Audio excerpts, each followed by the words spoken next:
দেড় দশক পর বাংলাদেশে অনুষ্ঠিত হতে যাচ্ছে সবচেয়ে প্রতিদ্বন্দ্বিতাপূর্ণ জাতীয় নির্বাচন।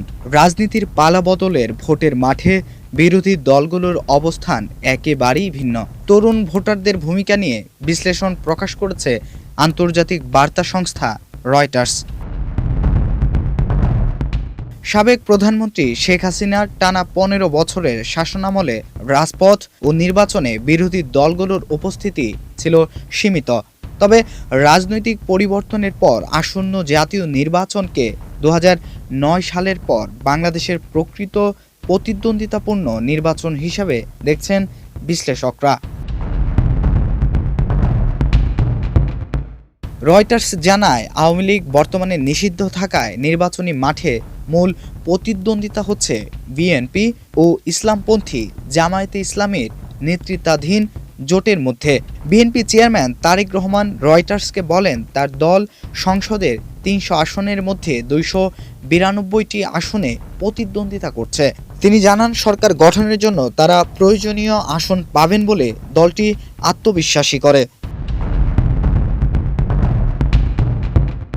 অন্যদিকে জামায়াতে ইসলামীর নেতৃত্বে গড়ে ওঠা জোটও শক্ত অবস্থান তৈরি করেছে।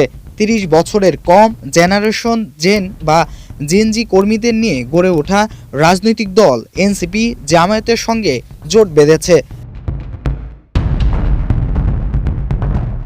বিশ্লেষকদের মতে এবারের নির্বাচনে তরুণ ভোটারদের ভূমিকা সবচেয়ে গুরুত্বপূর্ণ। তারা মোট ভোটারের প্রায় ১/৪। জনমত জরিপে বিএনপি এগিয়ে থাকলেও এখনও বিপুল সংখ্যক ভোটার সিদ্ধান্তহীন। নির্বাচনের ফল অনেকটাই নির্ভর করবে তরুণ ভোটারদের ভোটের সিদ্ধান্তের উপর। রয়টার্সের বিশ্লেষণে বলা হয়েছে, নিরঙ্কুশ বিজয় এলেই বাংলাদেশে রাজনৈতিক স্থিতিশীলতা ফিরতে পারে। তবে ঝুলন্ত পার্লামেন্ট হলে বাংলাদেশ আবার অস্থিতিশীলতার দিকে যেতে পারে, যা অর্থনীতির জন্য বড় ঝুঁকি। শেখ হাসিনার পতনের পর কয়েক মাসের রাজনৈতিক অস্থিতিশীলতায় দেশের প্রধান শিল্প খাত ও পোশাক শিল্প ক্ষতিগ্রস্ত হয়েছে। বাংলাদেশ পোশাক শিল্পে বিশ্বে দ্বিতীয় বৃহত্তম রপ্তানিকারক। এই নির্বাচন দক্ষিণ এশিয়ায় বাংলাদেশে চীন ও ভারতের প্রভাব নির্ধারণেও গুরুত্বপূর্ণ ভূমিকা রাখবে। বিশ্লেষকরা বলছেন, জামায়াত নেতৃত্বাধীন সরকার গঠিত হলে পাকিস্তান ও চীনের সঙ্গে সম্পর্ক ঘনিষ্ঠ হতে পারে। পাকিস্তান মুসলিম সংখ্যাগরিষ্ঠ দেশ এবং ভারতের দীর্ঘদিনের প্রতিদ্বন্দ্বী।